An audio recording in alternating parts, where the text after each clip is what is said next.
Hey guys, this video is a special chair yoga video, especially for anyone who self-propels themselves in a wheelchair using their arms. So I'm going to show you from the side what actions it takes to self-propel from a wheelchair. Obviously, if you do this all the time, you already know. But the anatomic description is anterior tilt of the shoulder blade, elbow or glenohumeral extension. And what this does is it often shortens the pecs, and the pushing action strengthens the muscles at the front. So there's a couple things we can do to counter that effect of constantly pushing into that position. Number one is to create a posterior tilt of the shoulder blades. Now, posterior tilt of the shoulder blades doesn't happen, it's not very many degrees that you're going to be able to see, but the idea is that the bottom of the shoulder blades tip forward and the top tips back. So you can do that with hands behind the head, taking a little tipping action backward. And so this could be like a cobra pose, energy of cobra pose, lifting the chest, taking even a deep breath into the front body, into the upper chest.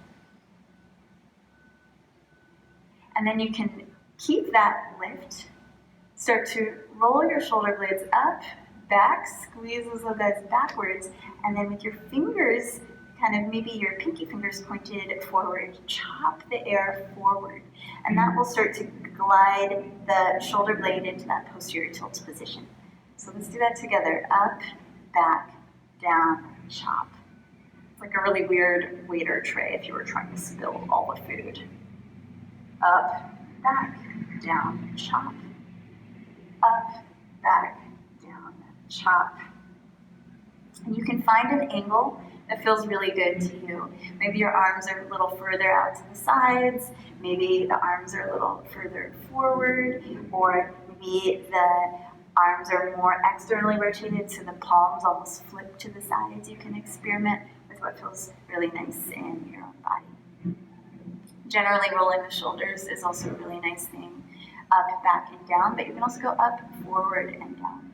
So it's all about keeping this part of the body energized, motion is lotion, keeping it moving in all of its possible options for movement. Let's go back to the idea of the posterior shoulder scapular tilt. So another thing you can do, either with an object in your hand or with a resistance band, is to take that object up, back, and kind of like try to tip it back behind you. So this is the exact opposite action that you would be doing if you were propelling a chair or maneuvering a wheel. So up and back, and doing all of these steps with mindfulness. This would look like, if you've got both arms going, the W shape of the arms, or I call it sometimes cactus shape, like the saguaro cactus. So kind of taking that object, that yoga block if you have one, or pulling on that resistance band into external rotation of the glenohumeral joint and also posterior tilt of the scapula. You can take this also, elbows down and up, creating a little bit of like a halo effect.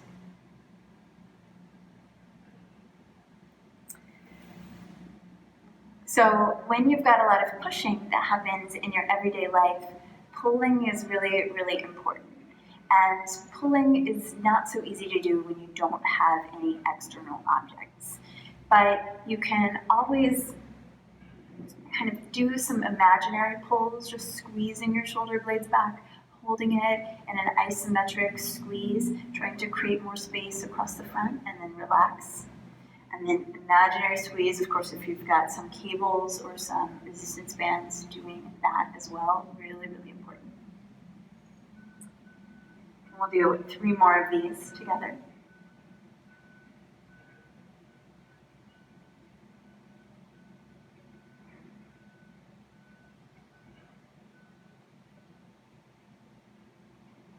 And finally, a lot of yoga teachers give the guidance that we should never be drawing the shoulder blades up towards our ears. And it's true that many of us, especially if your arms are your main form of movement, are going to be using this muscle a lot, maybe even excessively. The answer is not just stretching out that muscle. It's not just taking your neck and pulling it and stretching and going to the extreme end range, but really to get the blood flow there, to get the motion in this direction, and to strengthen the opposite. So if you think about the range of motion in which your arms are mostly working, you just want to, in your yoga routine, in your workout routine, start to go into different ranges of motion. So it might be here, it might be here, it might be here, it might even be across the body. Just start to get any action that you don't get in your day-to-day life. In physical therapy, this would be called the I, like the letter I or the letter T. This would be the letter T. And then the letter Y, strengthening into this direction, which is a scapular retraction and a little bit of a posterior tilt to the scapula. And then finally, the letter I, chest lifts. So as far as the neck goes, I recommend, instead of just stretching, thumbs right under the chin, ears back, dropping, feeling that nice little stretch as you strengthen the deep neck flexors. Feel that nice little opening across the suboccipitals. So if you imagine the globe of the head, the circle of the head, just tilting a little bit forward, gapping the muscles that tend to get tight at the very base of the skull, and strengthening by giving the lightest amount of resistance downward, making sure there's a little gap between your top teeth and your bottom teeth. So there you have it, posterior tilting of the scapula, motion is lotion, all of the rolls, strengthening trumps stretching, so always go for that strength-based neck stuff, even if it's sideways.